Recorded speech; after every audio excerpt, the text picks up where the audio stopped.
უმრავლესობის შემოთავაზებული მოდელით იუსტიციის საბჭოს 15 წევრიდან იცვლება 13 წევრი და ეს არანაირად არ არის ისე, როგორც ამას გვირჩევს ვენეციის კომისია. ვენეციის კომისიის რეკომენდაცია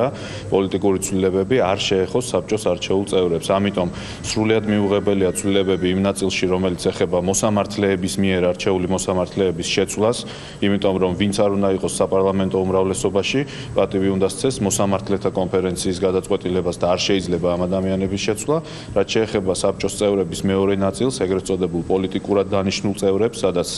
შედის პარლამენტის და პრეზიდენტის დასახელებული წევრები,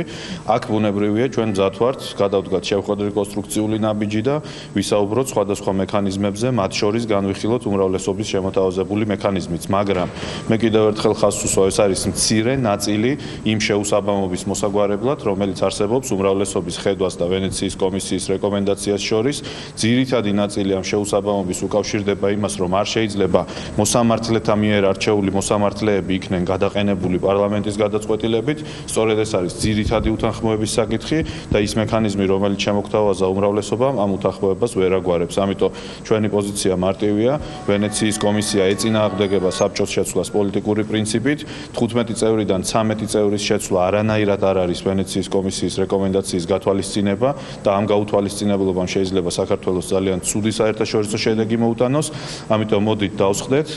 გავაკეთოთ ყველაფერი ისე, როგორც ამას გვირჩევს ვენეციის კომისია და თუ უმრავლესობა ამაზე წამოვა და გაითვალისწინებს ვენეციის კომისიის აზრს, ბუნებრივია ჩვენ მზად ვიქნებით გადავდგათ შემდგომი შემხვედრი ნაბიჯები და მათ შორის ვისაუბროთ იმ მექანიზმზეც, რომელიც მათ შემოგთავაზეს ორ წევრთან დაკავშირებით.